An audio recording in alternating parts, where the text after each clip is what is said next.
Okay Paras, तो congratulations. Finally SRCC में all India rank 5 and then you converted it. मतलब सही लटकाट दिया तुमने इस बार तो पारस।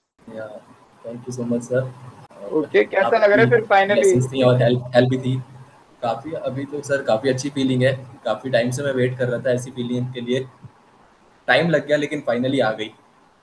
हाँ, टाइम तो लग गया क्योंकि मुझे याद है इंटरव्यू के, एसआरसीसी के इंटरव्यू के बाद तुम कई दिन थोड़ा सा दुखी थे कि इंटरव्यू उतना अच्छा नहीं गया है, तो पता नहीं क्या होगा हाँ जी। फाइनली। क्योंकि एसआरसीसी में हाँ जी वैसे भी सर। ऑल इंडिया की जनरल की 31 ही सीट्स है। 31 सीट्स अनरिजर्व कैटेगरी की हैं सर। हाँ, उसमें क्या होता है जनरल कि की एग्जैक्टली। उसमें भी कुछ जो रिजर्व कैटेगरी के स्टूडेंट्स जो जनरल से ज़्यादा मार्क्स ले आते हैं उनको अपनी तो मिलती ही हैं और अनरिजर्व में भी वो आ जाते हैं। तो बेसिकली 25-26 सीट्स हैं अराउंड। देखो, वो तो नॉर्मल रूल ही है रिजर्वेशन का कि अगर कोई हाँ रिजर्व्ड जी। कैंडिडेट जनरल की सीट को ले लेता है तो वो रिजर्व्ड में नहीं आता है। वो तो खैर रिजर्वेशन का रूल ही है, आप उसे जनरल में कंसिडर करते हो। बट फिर भी यार, हाँ ऑल जी। इंडिया में 31 सीटें बहुत बड़ी बात है, क्योंकि काफी लोग तो, आधे से ज्यादा लोग इसलिए ये फॉर्म नहीं भरते कि 31 सीटों में मेरा वहां नंबर आएगा। तो तुम्हें क्या हाँ जी। लगता हाँ था जी कि सर। तुम्हारा जो एग्जाम दिया तुमने, तुम्हें लगता था कि मेरा 31 सीटों में ऑल इंडिया में नंबर आ सकता है? Sir even before giving CAT exam मतलब मेरे को हमेशा से था कि मेरे को दिल्ली एनसीआर में रहना है। ये मेरी एक फर्स्ट प्रायोरिटी थी। तो मेरे को था कि जो भी बेस्ट कॉलेजेस हैं ना दिल्ली एनसीआर में, मैं सब में अप्लाई कर दूँ। तो मैंने कैट दिया तो मेरा टारगेट था कि मेरे को डीएससी डीएफएस वगैरह अगर कुछ मिल जाए तो बहुत अच्छा होगा। लेकिन वो कैट इतना अच्छा गया नहीं। और एसआरसीसी के अरे, बारे में मेरे को नवंबर के सेकेंड वीक में ही पता लगा था कि एसआरसीसी अपना एग्ज़ाम कंडक्ट करवाता है। तो मेरी आपसे बात भी हुई थी। तो आपने बताया था कि हाँ जी ये काफ़ी अच्छा कॉलेज है और वी ऑल नो दैट। तो सिंस बिगिनिंग मतलब मेरे को एक था कि नहीं मैं एसआरसीसी में मेरे को जाना है। और मेरी फैमिली में भी सबको ये लगता था कि हाँ इस कॉलेज में तेरा हो जाएगा। पता नहीं क्यों, may be a rule of destiny. बिल्कुल वही और है कि यही रही बात ये कि जैसे आप कह रहे थे कि कई लोग होते हैं कि 31 सीट्स देखकर ही फॉर्म नहीं भरते। तो ऐसे मतलब मेरी फ्रेंड सर्कल में भी सर काफ़ी लोग थे ऐसे जो मतलब मेरे को जब मैं फॉर्म भर रहा था तब भी बोलते थे कि 31 सीट्स हैं इसमें नहीं होगा, बहुत कम लोग हैं, कहाँ ही होगा 31 सीट्स में। लेकिन फिर भी मेरे को था कि मैं कर लूँगा। फ्रॉम डे वन मैंने कभी भी इस एग्ज़ाम में ये नहीं कहा कि मेरे से नहीं होगा। मैं हमेशा श्योर था कि मैं कर लूँगा। Good good. इनफैक्ट मुझे याद है जब तुम आए थे एडमिशन के लिए सेल्फियस में, तब तुमने कहा था, सर मेरे को परसेंटाइल बेस्ट ही चाहिए, चाहे मेहनत आप कितनी भी कराओगे मैं उतनी मेहनत करने को रेडी हूँ, लेकिन मुझे हाँ जी। परसेंटाइल बेस्ट ही चाहिए। तो ये भी हाँ सच जी है, तुमने सर। मेहनत काफी करी एंड आई होप मतलब एक अच्छे कॉलेज में तुम लैंड कर गए हो। लेकिन ये साल भर से ज्यादा की जो जर्नी रही, वो कैसी रही ओवरऑल? सर जर्नी मतलब काफ़ी टायरिंग भी थी, काफ़ी मुश्किल भी रही है। Because you know it's like a roller coaster ride. There are days when you perform बिल्कुल। Well in mocks, there are days when you don't. Initially जब मैंने मॉक्स स्टार्ट करे थे तो I was scoring somewhere around 30 in mocks. तो मेरे को लगता था कि नहीं अभी तो स्टार्टिंग है, धीरे धीरे करके आई विल डू गुड। बढ़ गई। फिर एक ऐसा मौका आया कि सडनली मैं 30 से 77 पे चला गया। तो मेरे को लगा कि यार ये तो अभी से ही ऐसा हो रहा है तो आगे जाके तो मैं बहुत ही बढ़िया कर दूंगा। हाँ, और 150 सडनली नंबर ले नेक्स्ट आओ। नेक्स्ट हाँ जी नेक्स्ट मॉक में क्या हुआ, मैं 8 पे चला गया। 8 मार्क्स पे मॉक में। अच्छा, तो टोटल 8? हाँ जी total out of oh, 198 8 marks पे। तो मेरे को लगा ये क्या हो गया यार, मतलब 77 से सीधा 8 अगर डिक्लाइन होता भी है तो मतलब 40s में जाता है बंदा। ओके। तो तो वो मॉक एक में काफी 8 नंबर से तुम एसआरसीसी में पहुंच गए हो। हाँ जी सर। मतलब कमेंडेबल मेरे को यार। जब मैं अपनी हाँ जी थैंक यू सर। जब मैं अपनी मतलब जर्नी देखता हूँ तो मेरे को लगता है कि सबसे डिफिकल्ट डे तो वही था जब ऐसे आपने मॉक दिया है और आप 2 घंटे आप बैठे हो, अपना पूरा जो भी फोकस आप कर सकते थे वो किया, उसके बाद देख रहे हो कि 8 मार्क्स आए हैं। तो उससे बुरी फीलिंग हो नहीं सकती, मेरे को ऐसा लगता है। हाँ, ये बात बिल्कुल लेकिन फिर सही है उसके क्योंकि बाद द इनिश वेरी नेक्स्ट डे मेरे को याद है मेरा एक 45 मिनट्स का सेशन चला था जी। डिस्कशन। एक 45 मिनट्स का सेशन रहा था, मेरे को पता है आपके और साक्षी मैम के साथ, जहाँ पे आप ये कह यार रहे थे कि ऐसे डेज आते रहते हैं। बिल्कुल, एक्चुअली में ना इसमें यही प्रॉब्लम है कि लोगों को क्या लगता है कि शुरू में वही 30-35 सबके आते हैं। उनको लगता है अभी स्टार्टिंग है, हाँ फिर जी। अगले में 40 आएंगे, फिर 45, फिर 50, 60, 70, ऐसे लीनियर ग्राफ है, जबकि ये लीनियर है ही नहीं। इसमें कभी 80 आ हाँ रहे हैं जी। तो किसी दिन 30 भी आ जाएंगे, 20 भी आ जाएंगे, तुम्हारे तो 8 तक चले गए। और उसके बाद तुम हाँ एसआरसीसी जी। जैसे कॉलेज में तुमने एनएमआईएमएस में 99 प्लस स्कोर किया, 247, कई सारे एग्जाम्स में हाँ जी। एमएचसीटी में 99 प्लस परसेंटाइल स्कोर करी है। तो हाँ ये जी सर। तभी पॉसिबल है जब बंदा उन दिनों से लड़के आगे बढ़े, बिकॉज ये हाँ जी। सबके साथ है। लाइक तुम्हारे जैसे जब टॉपर्स के साथ ऐसा हो सकता है, तो बाकी लोगों के साथ भी तो होगा ही। तो तुम क्या कहते हो इसके जी बारे में, सर। कि इसका मतलब मॉक्स के स्कोर में अगर कभी कम आए तो फिर इंसान को क्या करना चाहिए? सर अब ऐसा लगता है कि जब मैं अपनी जर्नी देखता हूँ कि मॉक्स के स्कोर को मतलब इतना सीरियसली नहीं लेना चाहिए, क्योंकि कई बार आप बहुत अच्छा भी परफॉर्म कर दोगे, कई बार बहुत खराब भी बिल्कुल परफॉर्म कर बिल्कुल। दोगे, लेकिन मतलब आपका कैलिबर क्या है वो एक मॉक नहीं बता सकता। एब्सोल्युटली। वो तो एक सिर्फ 2 आवर्स का एक एग्जाम ही है बस। तो और मतलब हमेशा ही मेरे को अब ऐसा लगता है कि if you are being true to yourself ना, तो मतलब कुछ ना कुछ एट द एंड अच्छा हो ज़रूर जाएगा। एब्सोल्युटली। ये चीज तो खैर मैं भी मानता हूँ या बोलता हूँ सबको, कि अगर तुम सीरियसली हार्डवर्क कर रहे हो तो तुम्हें एक ना एक कॉलेज अच्छा जरूर मिलेगा। हाँ, कभी कभी इंसान को थोड़ी देर हो जाती है, आई एक्सेप्ट। क्योंकि जी। सेम वे में 2 घंटे का कैट भी आपका कैलिबर डिफाइन नहीं कर सकता, क्योंकि किसी ने सही पजल पिक कर ली, उससे हो गई, तो उसका 92-3 परसेंटाइल भी आ जाता है LRDI में, एक ही सेक्शन में एक पजल से। और जो बेचारा गलत में फंसा रहा, उसने चाहे 5,000 पजल करी, उसके लिए तो ऐसा है कि LRDI में 0 आ गया, तो वो भी ये जी। डिफाइन नहीं करता है। तो तो मतलब हमने लास्ट मॉक जब अकेडमी में बैठ करके दिया था, 23 नवंबर को दिया था, मेरे को याद है अभी भी। तो उसमें मेरे एट्टी हाँ फोर हाँ। मार्क्स आए थे उस मॉक में। तो 25th को मैं और मेरा भाई रात को जब हम सो रहे थे कि नेक्स्ट डे कैट है, हमें सुबह टाइमली उठना है, हम बात कर रहे थे। तो नॉर्मली मैंने भाई को कहा, भाई मैं 60 मार्क्स पे 95 परसेंटाइल ऑलमोस्ट आ जाती है, तो मैं इतनी ले आऊंगा, बिल्कुल। मेरे को पक्का श्योरिटी है, इसके ऊपर जितनी मेरी किस्मत होगी उतने आ जाएंगे। और अगले दिन जब एग्जाम में गए तो वो तो कुछ अलग ही हो गया सीन। हाँ, क्योंकि एग्जाम टफ भी था, ऊपर से प्रेशर भी था, बहुत कुछ था, लेकिन उसके बाद ये जो बाउंस बैक की जर्नी है, ये पता नहीं काफी लोग समझ नहीं पाते। मैं इसीलिए बात कर रहा हूँ तुमसे, ताकि वो लोग समझें कि कभी कभी ऐसा होता है, कैट खराब होने के बाद भी आप अगर मेहनत कर रहे हो, आपने मेहनत की है, क्योंकि ऐसा तो है नहीं तुमने कैट के बाद मेहनत करी, मेहनत तो तुम शुरू से कर रहे थे। इट्स जस्ट जी। That was not your day, या प्रेशर या गलत पजल, जो भी रीजन लगा लो। उसके बाद भी तो तुमने हाँ जी सर। NMIMS और ये कितने सारे एग्जाम्स निकाले। हाँ जी सर। तो मतलब ये तो एक मतलब एक प्रोसेस है सर, स्टार्टिंग से आपको काम करते ही जाना है, कभी ना कभी तो आपका जब आपका दिन आएगा वो एग्ज़ाम आप बिल्कुल मतलब मज़ा ही आ जाएगा। तो बिल्कुल कैट हुआ, बिल्कुल। उसके बाद 2-3 दिन लगा कि यार इतनी सारी मेहनत करी है, इतना खराब एग्ज़ाम हो गया, हम्म, मतलब अब क्या होगा आगे? 2 दिन ऐसे लगा, फिर ये सोचा कि अब इतनी मेहनत करी है, इसको वेस्ट तो नहीं जाने दे सकते ना, सीधा कि नेक्स्ट ईयर कैट देखेंगे।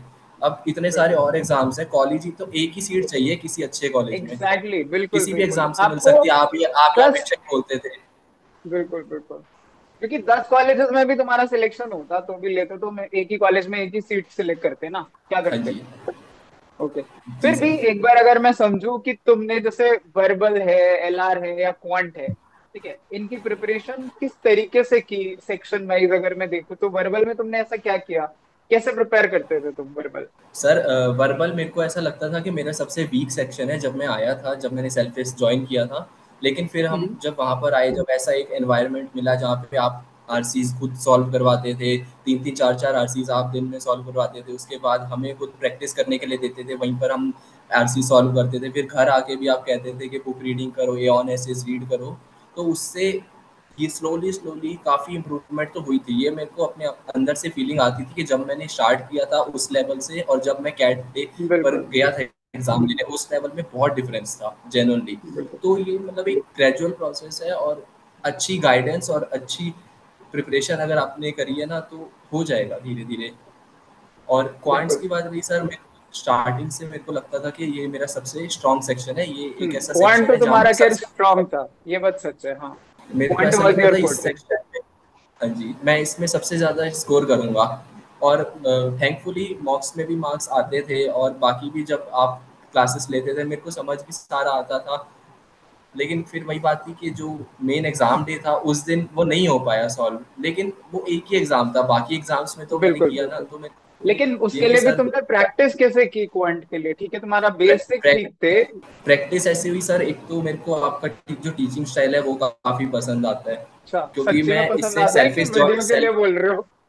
नहीं नहीं वीडियो सर, आपको पहले भी कितनी बार बोला है बिना वीडियो के। ओके। तो जब मैं सेल्फ फेस ज्वाइन किया था उससे पहले भी सर मैं कोचिंग इंस्टीट्यूट गया था कैट की प्रिपरेशन के लिए।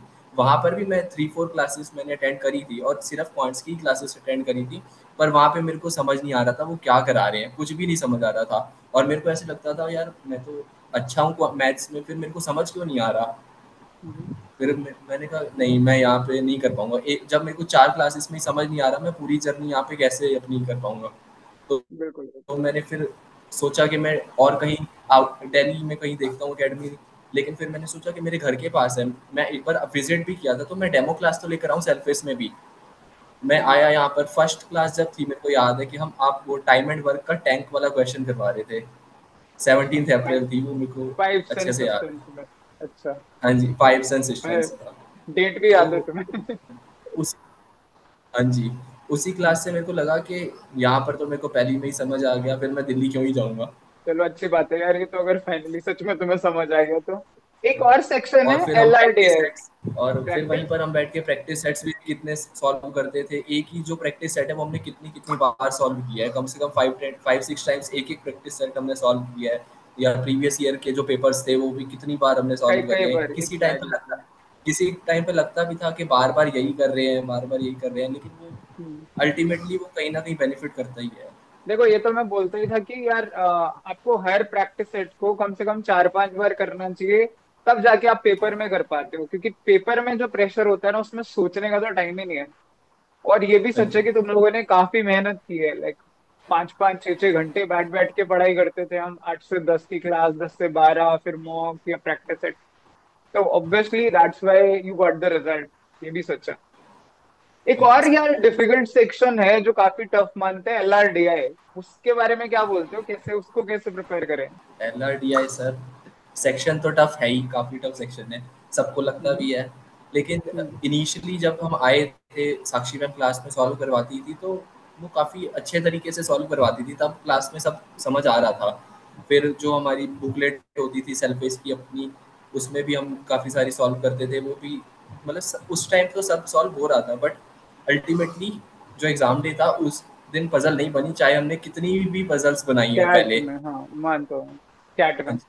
लेकिन लेकिन जो उसका बेस होता है ना सर, अगर बेस स्ट्रांग हो गया तो मेरे को लगता है कि बाकी जो ओमेट्स हैं, चाहे कैट स्नैप हो गया, एनमेट हो गया, SRCC, MHCT, उनमें बिल्कुल। वैसी पजल्स नहीं आती जो कैट में आती हैं। उसमें अलग लेवल की पजल्स रहती हैं। तो बेस अगर स्ट्रांग है ना तो अच्छा हो जाएगा, काफ़ी अच्छा। उसके लिए भी सर प्रैक्टिस सेट ही हम सॉल्व करते थे, अगेन PYQ सॉल्व करते थे। तो ऐसे धीरे धीरे बिल्कुल। करके स्ट्रांग होता गया। ये तो सच है, लेकिन एक्चुअली में क्या है कि कैट के पेपर के टाइम पे कभी कभी प्रेशर में दिमाग ना चलना या रॉन्ग पजल पिक करना। और पेपर जी। इस बार का पेपर तकरीबन 10 साल में सबसे टफ पेपर्स में से एक था। ठीक है, तो ये सब और मैटर तो सबसे करता ही पहले है। भी आता है, हाँ, सबसे सबसे पहले पहले भी आता आता है। है तो आइडिया नहीं बिल्कुल होता वो। बिल्कुल, और सबसे ज्यादा इम्पोर्टेंट होता है। तो नवंबर से एग्जाम शुरू होते हैं, पहला ही कैट आ जाता है, तो लोग काफी बार तो मैंने ऐसा देखा है, स्क्रीन पे लोगों को दिखना बंद हो जाता है कि क्या लिखा हुआ है। इवन दैट हैज हाँ हैपेंड। जी। तो वो प्रेशर है यार, बिल्कुल that plays on the mind. एक और चीज बताओ मॉक्स के बारे में, कि मॉक्स में तुम्हें क्या लगता है, लाइक कितने मॉक देने चाहिए कैट के लिए, कितने सफिशिएंट होते हैं तुम्हारे हिसाब से? सर एज सच अब कोई एग्जैक्ट नंबर तो है नहीं कि अगर आपने इतने हम्म। मार्क्स दिए हैं तो आपके 99 आ जाएंगे, या आपने इतने मार्क्स दिए हैं तो आपके 90 आ जाएंगे। ये फिर एक भी तो एक डिपेंड सेफ करता है साइड क्वालिटी पे। Of marks. बिल्कुल, ये तो है। क्वालिटी ऑफ मार्क्स बहुत बड़ी बात होती है। और सर अगर सेफर साइड पे रहना है ना, जिसको अच्छा स्कोर करना है, तो अराउंड 25 मार्क्स अगर आपने दिए हैं ना थ्रू आउट योर जर्नी, और ऐसा नहीं कि सिर्फ आप क्वांटिटी पे फोकस कर रहे हो। बिल्कुल। ये नहीं कि आप आज मॉक दिया, कल नहीं दिया, परसों फिर मॉक दे दिया। वीक में भली एक मॉक दो, लेकिन उसको अच्छे से एनालाइज करो, उसमें एनएल। देखो कि क्या शॉर्ट कमिंग्स रह गई। मॉक्स का एनालिसिस बहुत इंपॉर्टेंट चीज़ है। तो मतलब बिल्कुल। मेरे को ऐसा लगता है कि 25 मॉक्स will be more than enough, अगर सिंसियरली करे गए तो। प्लस हम कैट के प्रीवियस ईयर तो वो करते ही थे, पिछले जो शायद जी। 15-16 पेपर वो भी थे। हाँ जी, वो तो अलग है ही। हाँ, तो that should be more than sufficient, अगर 25-30 मॉक ज्यादा से ज्यादा कोई दे दे तो। लेकिन एनालिसिस हाँ वाला जी। पार्ट है जो लोग इग्नोर करते हैं, मेरे ख्याल से वो बहुत इंपॉर्टेंट है। हाँ जी। एनालिसिस सर बहुत इंपॉर्टेंट होता है, क्योंकि उसमें पता लगता है कि एक्चुअल में जब आप एनवायरनमेंट में उस एनवायरनमेंट में हो, जब आप टाइम का प्रेशर चल रहा है कि 40 मिनट्स में सेक्शन स्विच हो जाएगा, तब आप कैसा परफॉर्म कर हम्म, रहे हो। तो वो बहुत इंपॉर्टेंट चीज़ होती है एनालाइज करना। आप मतलब आज मॉक दे दिया, कल उसी सेम सेक्शन को अगर हम पूरा टाइम लेकर करें तब तो सॉल्व वो हो ही जाएगा। ये देखना है बिल्कुल कि बिल्कुल। कौन सी पजल है, कौन सी मैं बना पा रहा हूँ with in 40 minutes. On an average तुम कितने घंटे पढ़ते थे जैसे डेली? सर हमारी, मेरे को याद है हम 8 to 10 तो हमारी क्लासेस का टाइमिंग्स थी, लेकिन हम 8 to 10 कभी पढ़े ही नहीं। ऑलमोस्ट 1:32 तक हमारी क्लासेस चलती थी। उसके ओके। घर जाने तो मतलब 5-6 आवर्स तो यही हो गए। उसके बाद घर जाने के बाद भी मेरे को याद है कि मैं 4-5 आवर्स तो मैं डेली पढ़ता ही था। अच्छा, इतना सारा? तो इतना आप तो यूपीएससी के लिए पढ़ते हो? तो आप लगा सकते हो मतलब around 10 hours a day। 10 hours a day UPSC के लिए पढ़ते हैं लोग। बट मुझे लगता है कि 4 5 5 आवर्स ऑन एन एवरेज अगर आप डेली देते हो that should be good enough. Quality 5 hours अगर हो तो वो ओके। एक एक क्वेश्चन है मेरा जो मेरे मतलब सेल्फ फेस के इम्प्रूवमेंट और उसके लिए भी जरूरी है कि सेल्फ फेस का क्या रोल रहा तुम्हारी सक्सेस में या तुम्हारी अचीवमेंट्स में? सर सबसे बड़ा रोल तो सेल्फेस का ही रहा है, क्योंकि मैंने अपनी सारी प्रिपरेशन ही सेल्फेस से करी है, तो इससे बड़ा रोल तो और कहीं का है नहीं। फिर भी अगर स्पेसिफिकली बताऊं तो सेल्फेस का रोल ये है कि सर जो मतलब एकेडमिक्स के अलावा भी जो हमारे आप सेशंस लेते थे कई बारी, मोटिवेशनल सेशंस, वो बहुत हेल्पफुल थे, क्योंकि सर ये एक ऐसी जर्नी है जो बहुत टायरिंग होती है मेंटली भी। बिल्कुल बिल्कुल। तो उसमें टाइम टू टाइम मोटिवेशन चाहिए होता है बंदे को। तो वो हमारे ऑलमोस्ट सेशंस चलते ही रहते थे। किसी का कोई एग्जाम अच्छा नहीं गया तो उसके साथ 1-on-1 सेशंस भी आप भी लेते थे, साक्षी मैम के साथ भी काफ़ी हमारी ऐसे इंटरेक्शंस होती रहती थी। तो वो एक काफ़ी मेजर रोल प्ले करती है ये चीज़। और क्वालिटी वाइज तो सर मैंने बताया आपको कि मेरे को आपकी आपकी क्लासेस में काफ़ी मज़ा आता ही था। चलो यार, ये ऑनेस्ट फीडबैक है तो काफी अच्छा है, बट आई नो कि एरियाज ऑफ इम्प्रूवमेंट तो हर जगह हमारे यहाँ भी है। विल ऑल्सो ट्राई हाँ टू जी। Improve on that. ठीक है, फिर भी लास्ट में एक बार पूछूंगा, जैसे जो 2024 के एस्पायरेंट्स हैं वो अगर अभी तैयारी शुरू करे कोई भी, तो वो किस तरीके से प्रिपेयर करे इन अ नटसेल? अभी 6 महीने के करीब है, तो क्या वो हाँ एग्जाम जी। क्रैक कर सकते हैं या सिर्फ कैट पे फोकस करे या बाकियों पे भी ध्यान रखे? तुम्हारी क्या एडवाइस रहेगी? नहीं नहीं, 100% सर। अभी भी ये जो स्टूडेंट अभी भी स्टार्ट करेंगे ना प्रिपेयर करना, कैट कैट होगा नवंबर लास्ट में, ऑलमोस्ट 6 मंथ है, तो बहुत टाइम होता है सिक्स 24, मंथ्स इस बार 24 नवंबर को है, हाँ जी। हाँ जी, काफ़ी टाइम होता है। 6 मंथ्स अच्छे से प्रिपेयर कर सकते हैं अगर सीरियस कैंडिडेट है और सीरियसली वो सिंसियरली पढ़ाई कर रहा है तो। बिल्कुल तो ऐसा तो नहीं है कि टाइम निकल चुका है, अभी बहुत टाइम है कैट आने में। मतलब आपको बस डेली डेली प्रैक्टिस करते जाना है। ये नहीं करना कि आज पढ़ाई करी, 2 दिन नहीं करी, फिर एक दिन कर बिल्कुल। ली। डेली पढ़ाई करनी है और अच्छे से करनी है। कंसिस्टेंसी और इज द की, है ना? हाँ जी, डेफिनेटली सर। और ये कि सिर्फ कैट देना है तो मैं ऐसा एडवाइस नहीं करूँगा कि सिर्फ कैट दो, क्योंकि कैट सर एक काफ़ी अनप्रिडिक्टेबल एग्ज़ाम है। कैसा वो दिन बिल्कुल। रहता है, कई बार होता है कि आपने बहुत पढ़ाई करी होती है और बहुत अच्छे स्टूडेंट के भी मार्क्स नहीं आ पाते, और कई बार एक एवरेज स्टूडेंट टॉप कर जाता है इस एग्ज़ाम में। तो बिल्कुल अनप्रिडिक्टेबल एग्ज़ाम है, इसलिए सिर्फ कैट पे रिलाई करना I don't think it's worth it. मतलब और बाकी जो एग्ज़ाम्स चार हैं पांच एग्जाम तो है ही इम्पोर्टेंट ये सारे। 100% सर। स्नैप बिल्कुल 100% देना चाहिए। स्नैप से SIBM one of the best colleges in the country. NMAT से बिल्कुल कॉलेज आपको काफ़ी सारे ऑप्शंस आपके पास आ जाते हैं। जैट अगेन आपके लिए काफ़ी सारे ऑप्शंस ओपन कर देता है।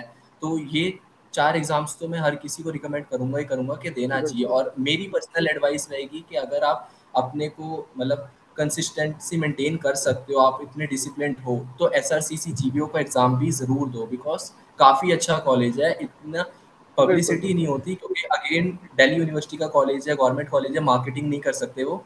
नहीं, one of but the best ROIs है ये तो कॉलेज की। और एसआरसीसी तो इंडिया में ग्रेजुएशन में नंबर 1 है, एमबीए में भी it's one of the best colleges जिसके लिए लोग हाँ जी, काफी फाइट करते हैं।